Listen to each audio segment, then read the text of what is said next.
السلام عليكم ورحمة الله وبركاته.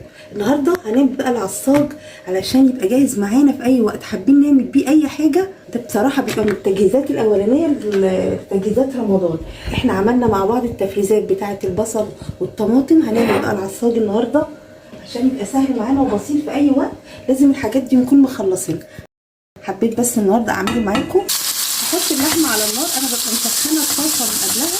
بس اللحمه انا هحط البقسماط في الفريزر على طول. لو احنا عندنا لحمه مفرومه حطيناها في الفريزر ما نطلعهاش من كده الصبح، على طول على الطاسه نبدا نسوي فيها. لما بتبقى في الفريزر ونطلعها نسيبها تفك براحتها كده، بيبقى في ساعات بكتيريا ضاره في اللحمه، فيفضل نعمل كده نطلعها من على من الفريزر على طول على الطاسه. ده بالنسبه كمان للحمه المفرومه بالزيت يعني. فانا هخليها بس تتشوح تشويحه بسيطه.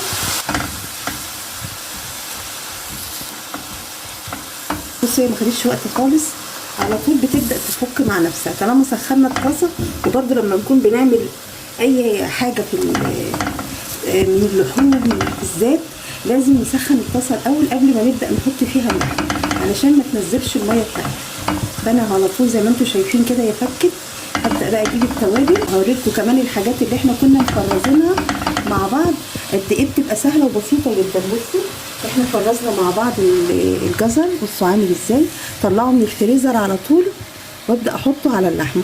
والبنجر جميل جدا، بصوا كاني لسه مفرزاه دلوقتي. بصوا لو تلاحظوا لسه في بقيه تلج، كاني لسه بالظبط بشراه. طبعا الحاجات دي بتدي طعم حلو جدا للحم. عندنا بقى البصل، عندنا جزر، وعندنا البنجر والفلفل الحامي، وهحط كمان البصل اللي انا كنت مفرزاه معاكم.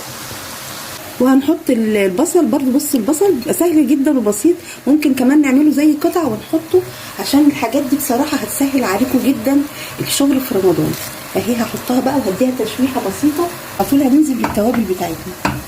طبعا لو انتوا حابين تضيفوا البنجر بيدي طعم حلو جدا وما بيبانش خالص في الاكل، بس بصراحه بيدي قيمه غذائيه عاليه، وخاصه لو احنا عندنا بقى ايه اطفال بنحاول نديهم الحاجات دي. هي تقليبه بسيطه. بصوا طبعا لازم نعلي النار عليها، بالذات اللحمه المفرومه لو هنعصجها.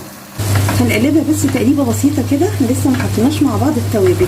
وهنحط بقى التوابل بتاعتنا، بابريكا وكركم وقرفه وفلفل اسمر، نحطهم كده مع بعض.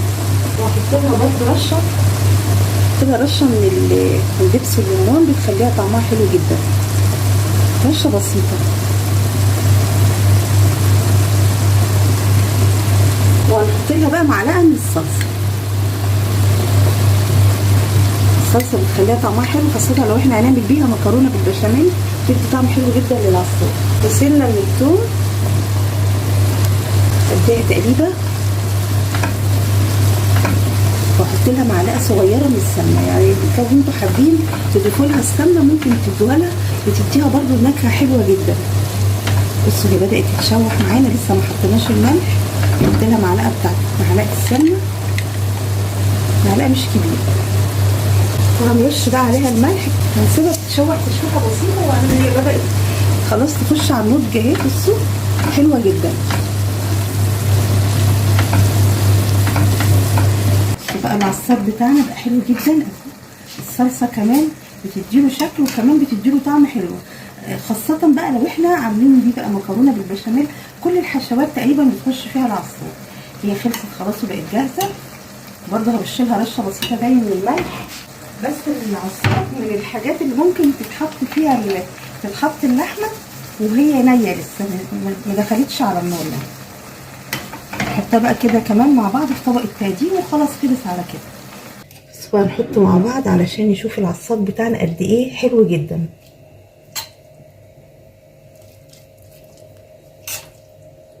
طبعا احنا عاملينه علشان لو احنا هنعمل اي حاجه فيها العصاج يبقى جاهز معانا، نحطه في علبه، نحطه في الفريزر. لو احنا هنشتغل بيه على طول يوم يومين في التلاجة ما بيجرالوش اي حاجه. فاحنا عاملينه كده كده لتجهيزات رمضان. طبعا كل الحاجات بتبقى داخل فيها العصاج. انا هحطه بقى كده ونشوفه مع بعض. بصوا حلو جدا. وكمان الفلفل بقى اللي احنا حاطينه مديله لسعه بسيطه، بصراحه بيدي طعم حلو جدا. بصوا حلو قوي، روعه. طبعا احنا عشان احنا حاطينه بنقدمه مع بعض هنكسره باي حاجه. ممكن نرش عليه رشه كده بسيطه من الفلفل جربوا بقى الطريقه بتاعتي في عمايل العصاج، حلوه وسهله وبسيطه، وهتنفع معاكم ان شاء الله في كل العزومات اللي احنا هنعملها في رمضان. كل سنه وانتم طيبين، واشوفكم على خير، والسلام عليكم ورحمه الله وبركاته.